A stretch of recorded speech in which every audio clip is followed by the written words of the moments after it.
What's good, people? It's your man Chef from Off the Dome back in for another video, and today is your update about the 6ix9ine #1 debacle. Even though 6ix9ine did expose Billboard, in my opinion, very effectively, it did show how labels and different people do try to sabotage artists and say, well, we want these certain numbers, need to count this, allow these people to have this day of tracking to go into their #1 sales. We all knew that every private or public entity has some form of corruption, and the music industry is no different. It's been corrupt for very amounts of years.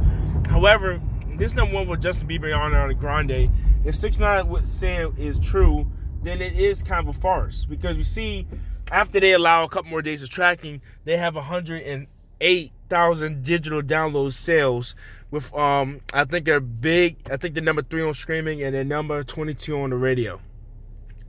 Now, I said the possibility of Ariana Grande and Justin Bieber beating 6ix9ine would be likely because the numbers game, and 6ix9ine has nowhere near as many digital downloads as Justin Bieber Ariana Grande, which if it's manipulation or if it's actual the facts is yet to be told, but I believe this is factual. And let me tell you why, because rap has always been known as a screaming giant for the last about 4 years, since screaming really took place in 2016 when it became the huge thing. Rap has been a screaming giant. It's the one reason why rap is still relevant, in my opinion. It's the one reason why rap still charts. If we still went by the old model of digital sales, a lot of rappers would be out of business. 6ix9ine is including that. 6ix9ine is a great personality. He's the one of the top guys in the industry. He's one of the most popular artists in the world right now. However, when it comes to actually buying 6ix9ine stuff, that's where the disconnect comes. Unless he makes some type of merchandise bundle or something like that to go along with his stuff, there won't be any actual sales from him. And on top of that, you have to get people who are actually brave enough to actually believe in him or actually want to wear his stuff after his reputation was tarnished. Right now, he's getting this attention to a song because he's a huge dumpster fire. Everybody likes to see what the dumpster fire does. They want to see if it does explode or will somebody put it out. 6ix9ine is the most controversial person in the industry right now. But that doesn't mean that he has interest. Interest doesn't mean that you have fans. That's a good way to put it. 6ix9ine is thinking that he has many millions of fans out there who adore him because Gooba has over, I believe, 188 million views on YouTube after only being on YouTube for a couple of days. This is impressive, yes it is, but it doesn't mean he's grown a fan base. They can watch and stream your YouTube video all they want to. They can stream your Spotify. They can stream you on these other sites. But when it comes to Apple Music and actually buying stuff from Spotify and actually buying stuff from Google Play Music, it's not happening. 6ix9ine only had 24,000 sales first week. When I said that he outdid Ariana and Justin with streaming, he did 4 times the amount they were streamed almost. But when 6ix9ine sales numbers come in, they outsold him 4 times. And 6ix9ine only had 172K in radio impressions. Justin Bieber and Ariana Grande had nearly, I believe, 10 million. So obviously there's a huge disconnect on the radio. So now we know that that's happening. 6ix9ine has a lot of things against him. He has no radio. He has decent sales, but not big enough sales to beat megastars of that caliber. And he probably doesn't have any type of radio promotion coming up because he's been blackballed from the industry pretty much.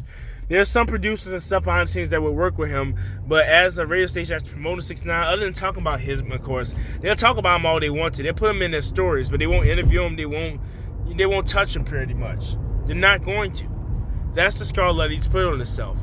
So Gooba going #1 may not happen like I thought it would.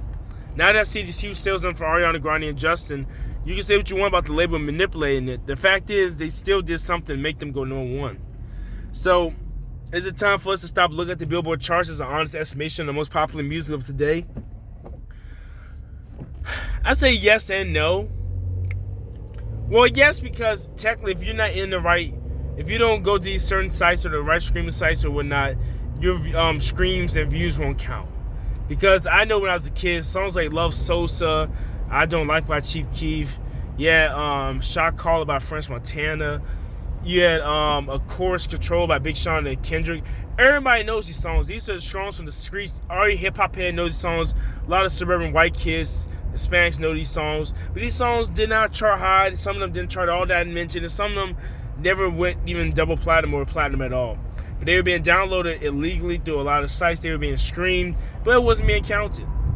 So, can I say that Billboard actually accounts for all the most popular songs in the world? They try their best. They do a decent job of it, but I can't say they're not having a little hanky-panky with the label. They're not trying to get a little messing around type deal. But for the most part, they do track the most popular songs in the United States. But sometimes they miss the mark. I mean, there's some songs that are way more popular than you think that have been streamed more, have had more ears to it that Billboard doesn't pick up.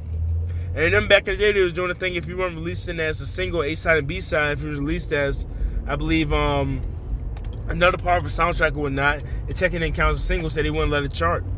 So that was the problem with Will Smith songs from Men in Black 1, I believe, or Lauryn Hill song. There's a lot of people that suffer from that. They went number 1 on radio and pop song chart, but they didn't go number 1. They didn't chart at all on the regular charts. But anyway, this has been your man Chef from Off the Dome. Just give me some more insight and knowledge as always. Let me know what you think about 6ix9ine. Do you think 6ix9ine was cheated? Do you think it was justified? As of now, I can't say 6ix9ine was cheated due to the fact that when you look at the sales numbers, they outdid him. And overall, usually when you have streaming and sales combined, it's a good concoction. They had streaming sales and radio. 6ix9ine only had streaming, some sales that were decent any other week, but he did not have any type of radio. He doesn't even have 1 million impressions. So 6ix9ine, until they take out the radio portion of the counting, and until your screen get God's Plan, Old Town Road. I thought it was the God's Plan, Old Town Road big. They apparently wasn't. If they were that big, then I would say that they cheated them. But they weren't as big as God's Plan or Old Town Road, so I cannot say that. Anyway, make sure you like, comment, share, subscribe. It's your man Chef from Off the Dome. Kicking more knowledge till you. See you next time. Peace.